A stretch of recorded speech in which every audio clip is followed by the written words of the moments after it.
One of the most important pillars of sustainable beauty is to do more with less, which is why solid formulations are increasing in popularity and likely to be one of the most in-demand formulation types in the future. After all, there's no packaging involved. They're longer lasting because they're not based purely on water. They even potentially use less water overall, although that depends, of course, on the water footprint of the ingredients contained within the formulation. And they can be multifunctional, which means that you can use them on different parts of your body and even hair. In other words, solid beauty is only set to grow. But at the moment, it doesn't yet feel like a luxury commodity to a lot of people. It feels like a fun, potentially easily disposable item that doesn't necessarily command a high price tag. And if we want the beauty industry to become more sustainable, then we do need to reframe the way we view solid beauty to appeal to a more luxury market. One man has taken on this challenge, and in an interesting twist of events, he is not targeting hair care at all. There is not a shampoo or conditioner bar in sight in the range started by Ben Grace, the founder of SBTRCT, a brand that's making waves in an industry that sometimes feels like it can't be disrupted. And then a brand like Ben's comes along and shows us that anything is possible. So join me today for a fascinating interview in which we ask how we can make solid beauty the norm. Welcome to Green Beauty Conversations, the podcast that challenges you to think about how you buy, use, make or sell your green beauty formulations. In my weekly episodes, I explore the sustainability of the beauty industry and encourage you to join me in changing the industry for the better. I'm your host, Lorraine Dahlmeyer. I'm a chartered environmentalist, biologist, and the CEO of award-winning online organic cosmetic formulation school, Formula Botanica. We have thousands and thousands of students in over 180 countries around the world who study with us to become organic beauty formulators and entrepreneurs. Visit our website at formulabotanica.com to try our free online formulation course. And if you want to be the first person to know what's happening in green beauty, make sure you subscribe to this podcast in your favorite podcast app.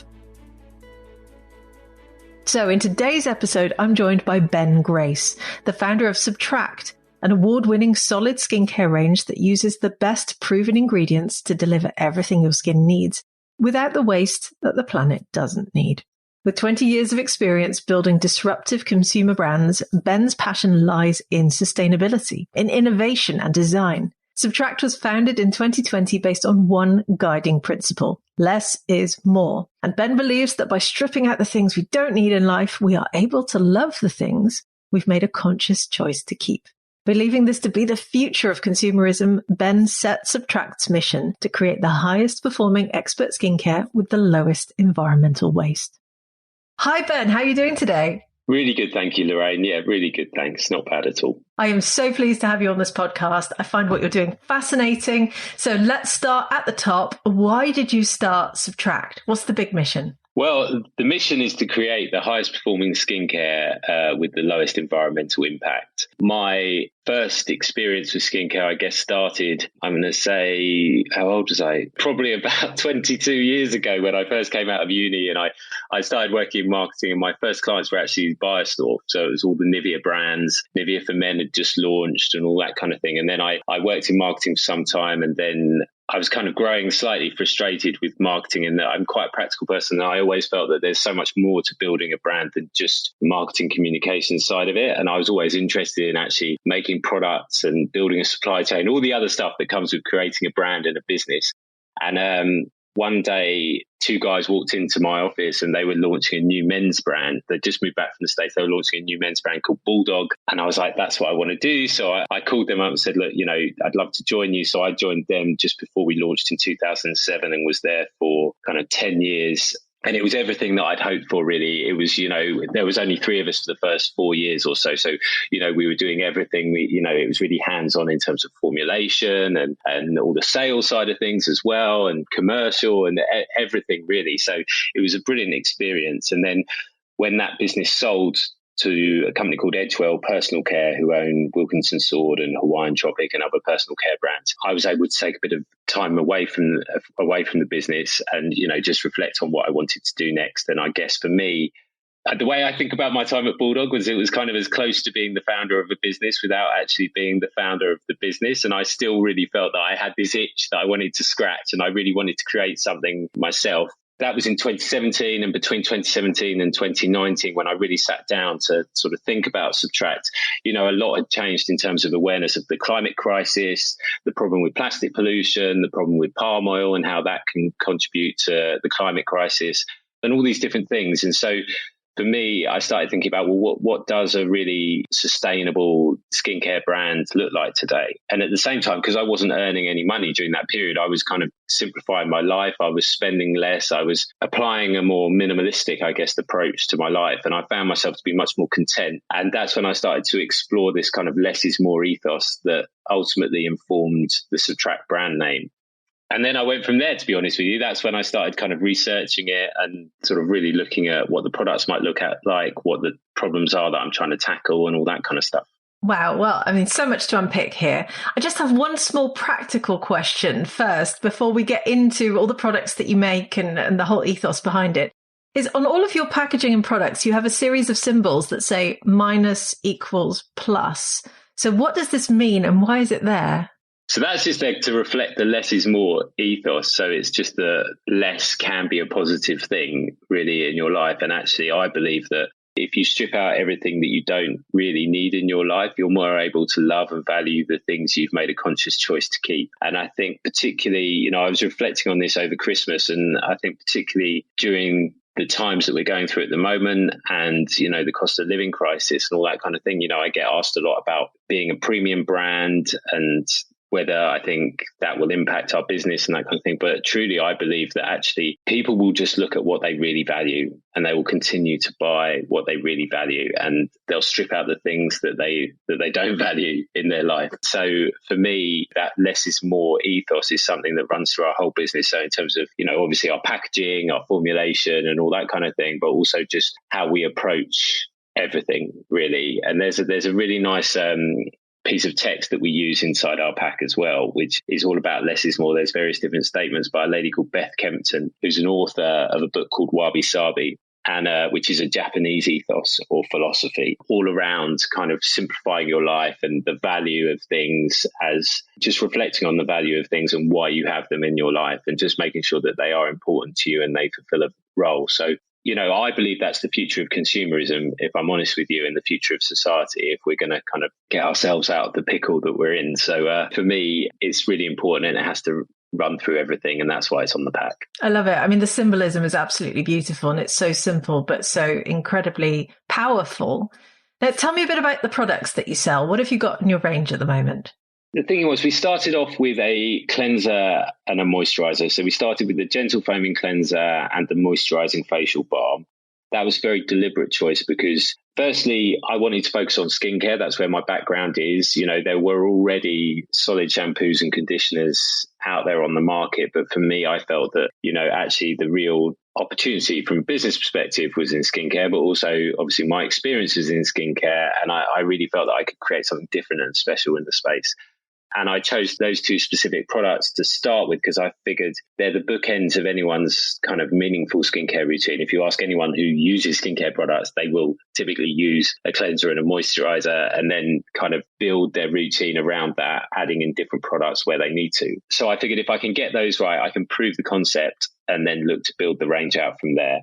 So those two products, the cleanser has a coconut-based surfactant in it, so it's not soap. It doesn't go through saponification, so it's not drying on your skin. It has a more skin-friendly pH level, etc. And then the moisturizing facial balm, the first ingredient on the INCI list is squalane, which is obviously an incredible humectant. And then there's glycerin, there's shea butter. There's just these great natural moisturizing ingredients in there. And then both those products are fragranced with a blend of geranium, rose and tonka bean essential oils, which give them this amazing, almost like spa-like smell, which was kind of important because I really felt like, people see the bathroom as a really special sort of space in the house and they almost want to create this spa-like environment themselves. So having that fragrance is really key. And then we started to look at, well, now we'd kind of proven that and people really liked it. And then we developed a discovery set because obviously at the same time we were reflecting on the fact that, solid skincare is new to a lot of people. I think people can really very quickly grasp the idea of a cleansing bar because effectively, you apply it in the same way you would wash your face with a bar of soap. With the moisturizing facial balm, it's a bit different. You rub it between dry hands and apply it to dry skin. So it's a slightly different process to what people are used to. So it made sense to develop this discovery set, which is kind of a mini of both of those products. And obviously the benefit of solid products is they're great for travel. So having a mini of those two things was ideal. So we developed the discovery set, then we developed two more products, which was the makeup melt and the rejuvenating night balm. So the makeup melt is so the way that differs from the cleanser in terms of result, that it's for more heavier coverage makeup. So whether it's waterproof mascara, lipstick, foundation, that kind of thing. So you can use it hand in hand with the cleanser if you like to double cleanse. But the way it works is it's similar to the moisturizer in terms of application. So you rub it between dry hands, you apply it to dry skin, and the oils and waxes break down the makeup. Then you apply water and it emulsifies into a milky cleanser that you can wipe away. So that's an incredible product. It's got some chamomile in it as well. So that's the makeup melt. The rejuvenating night balm was the one that I guess really put us on the map in terms of innovation, because that's the world's first sort of solid retinoid product and plastic-free retinoid product. So it contains 2% granactive retinoid. And the reason we use that specific retinoid is because it's a very stable form of retinoid, but it's also significantly lower irritation.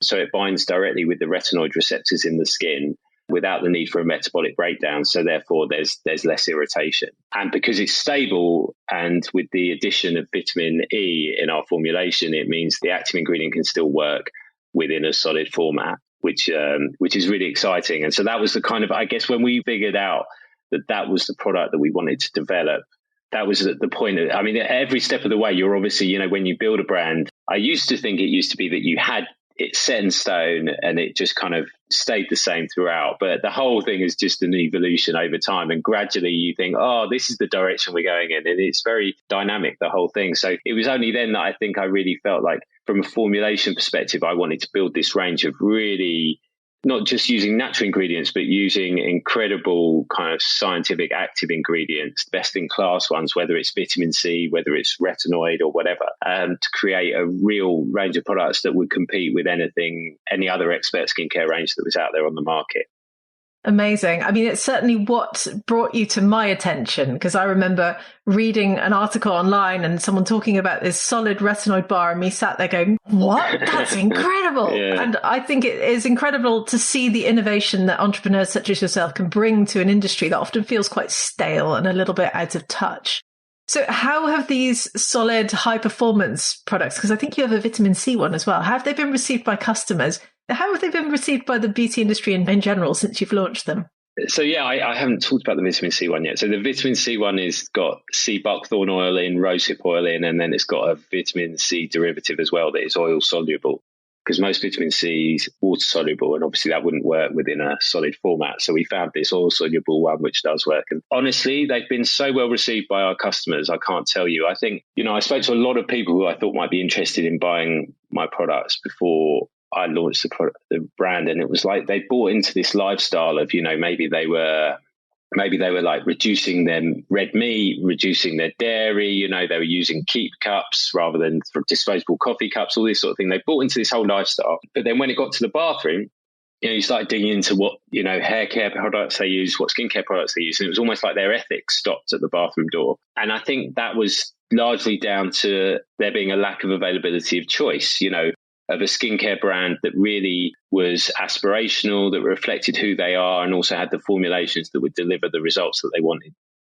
from their products. Once we'd launched these products, people were incredibly, almost grateful that we provided them with this choice for the first time. That these products really, really did work, and live up to the claims that we make and all that kind of thing. So they've been incredibly well received by the public. And then by the industry as well. Again, to your point, I think there are so many brands that still launch today. It's just another kind of, it's almost like a cookie cutter approach, isn't it? Where it's just another range with another serum, another moisturizer, another cleanser, another oil, whatever it might be.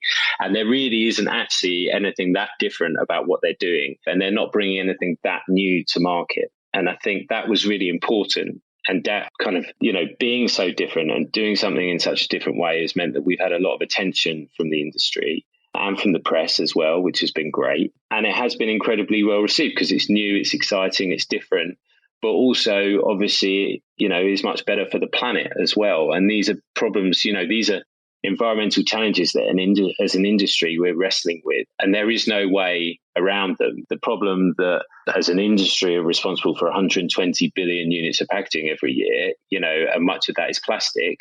There's no hiding from that, and that is a problem, and we can't recycle our way out of it.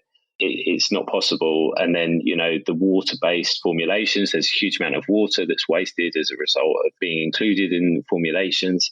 And then, of course, the over-reliance on palm oil as well. So I think it's been so well received because it is different, but it is also tangibly attacking these problems and these challenges as well. Because I think sometimes there's a danger that you talk about when you start talking about, the number of trees you've planted, or that you're carbon neutral and all these different things. It's like that's great and all positive stuff, but it's not very tangible. You can't see it when you buy the product. Whereas with my products, you can actually see there is no plastic, there is no water, and obviously there isn't any palm oil in the formulations either. So I think that all those differences are the reason why it's been so well received. And it's a premium, it's the first kind of premium expert skincare range doing something like that as well. Because obviously there are companies like Lush, for example, who have done solid products for some time, but it's a very different proposition with very different formulations and different products.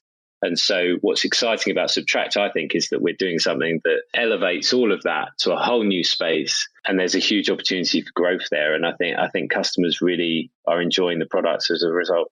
No, it's amazing. I've seen a lot of beauty brands dabble in solid formulations. Like you said at the beginning, a lot of them go down the route of hair care, shampoo, conditioner bars. It is quite rare to see a brand go only down the route of solid skincare products. In fact, I can't think of any others other than you. I guess my question would be about your customers, because this is something that I've been trying to unpick here on the podcast over the last year or two as well, is how do you make a solid formulation feel like a premium or a luxury item?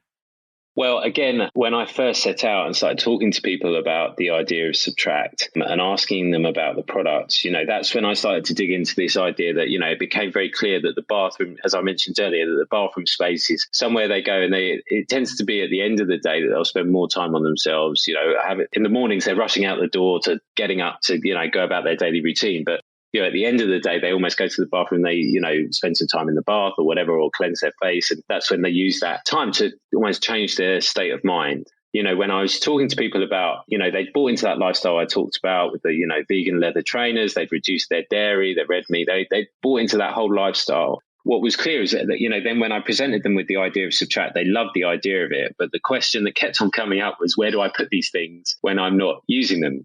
That was when I started scratching my head and thinking, well, clearly I need to develop like a suite of accessories that would again elevate the bars in the bathroom space. And so what I've done is each product comes with an accessory. So for the leave-on products, that's a bamboo pot in the shape of the bar with a kind of swivel lid. And then for the wash-off products, they come with dishes, which is made of a material called diatomite, which is a form of fossilized algae. And that's mold resistant, antibacterial, and it also is porous. So it sucks water away from the bar as well. So these are the things that kind of keep the bars in their best condition and also looking beautiful. And so which is kind of, whether we like it or not, whether we admit it to ourselves or not, it's important to people. How things look is important, the aesthetic of a brand and the products themselves and how they're going to look on the shelf in your bathroom. So there was a lot of that as to, how do we create this kind of really luxurious, expert looking brand using just bars, without people just looking at them thinking, oh, that's a bar of soap. So we've done that. And then obviously the colors of our products, we have kind of multicolored products in different shapes as well. And that all makes a big difference in terms of the look and feel of the brand, I think.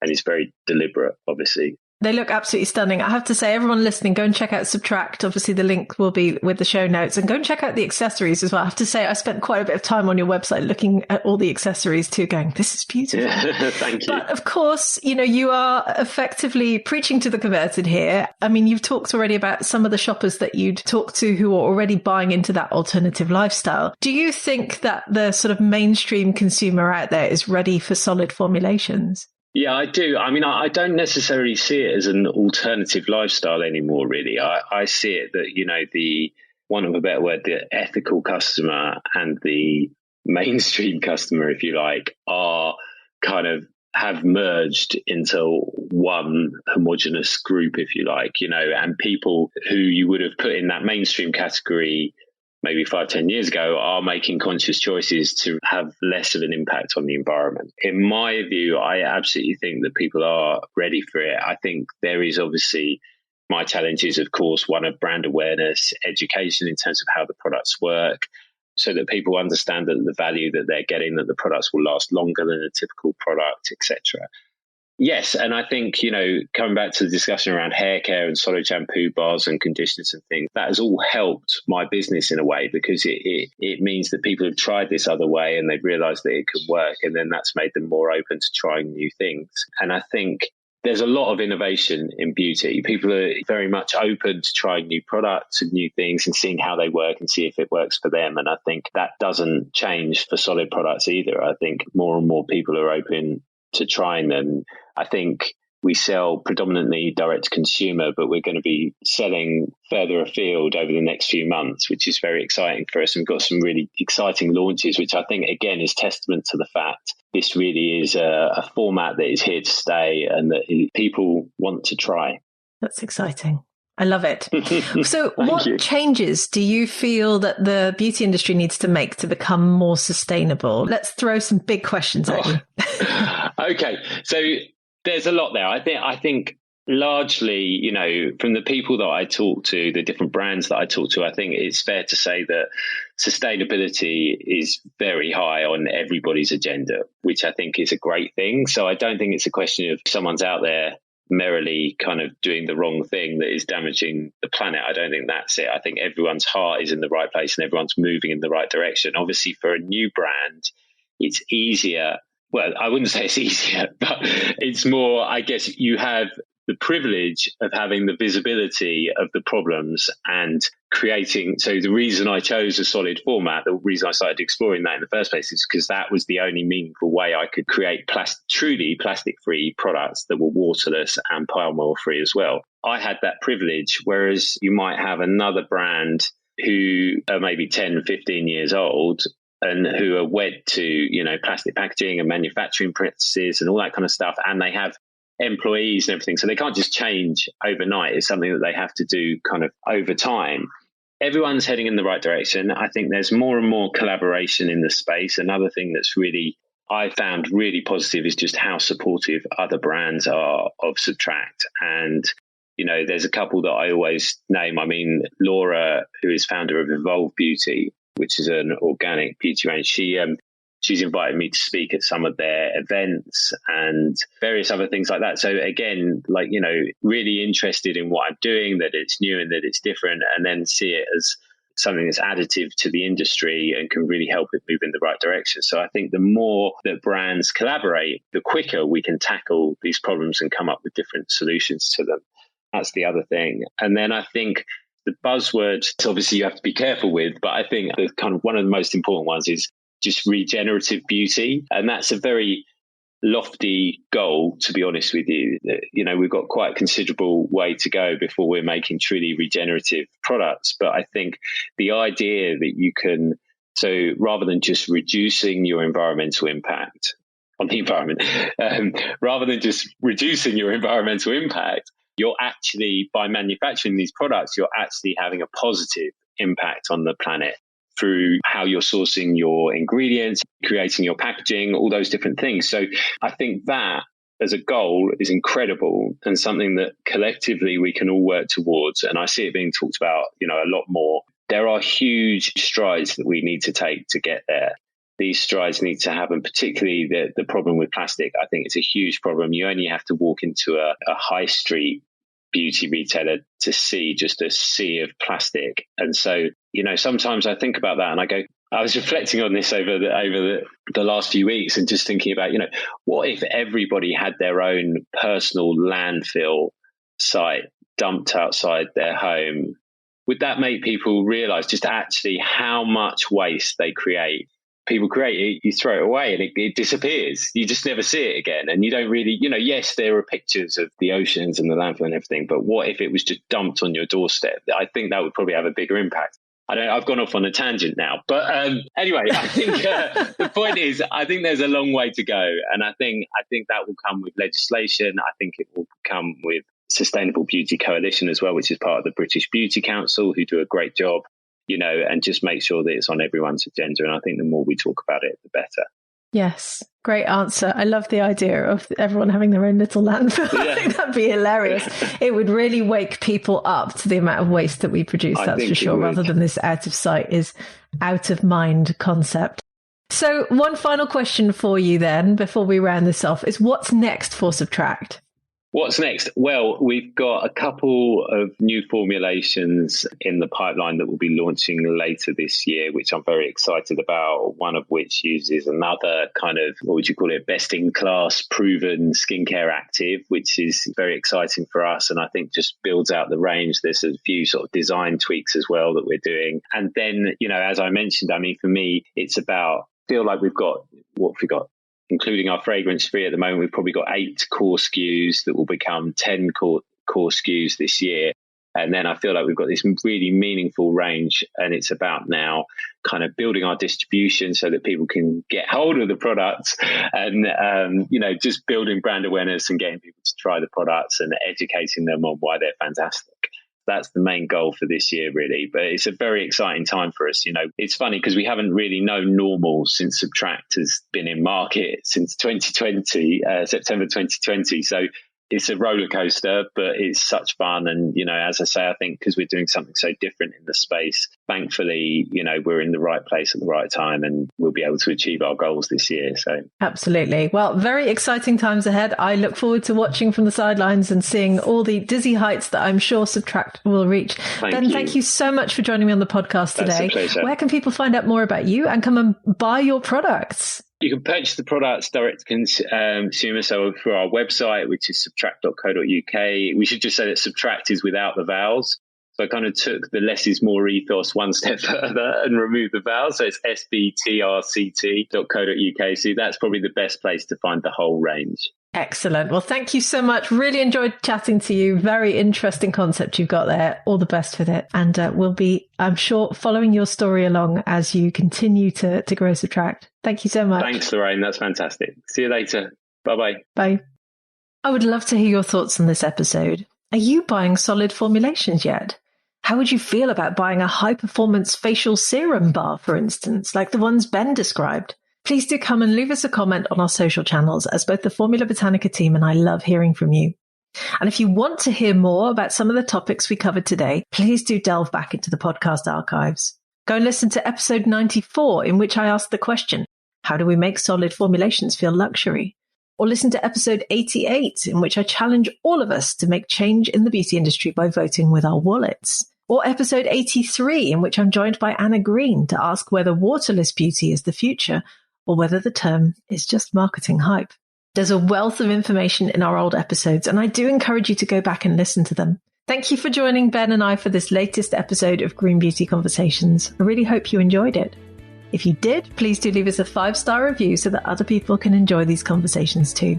Make sure you subscribe to our podcast on Apple Podcasts or Spotify or whatever your favorite podcast app is, and stay tuned for the next episode. Follow Formula Botanica at Formula Botanica on Facebook, Instagram, YouTube, TikTok, Twitter, or LinkedIn. And come and give me a follow at Lorraine Dahl there on Instagram. Visit our website at formulabotanica.com and sign up for our free online formulation course today.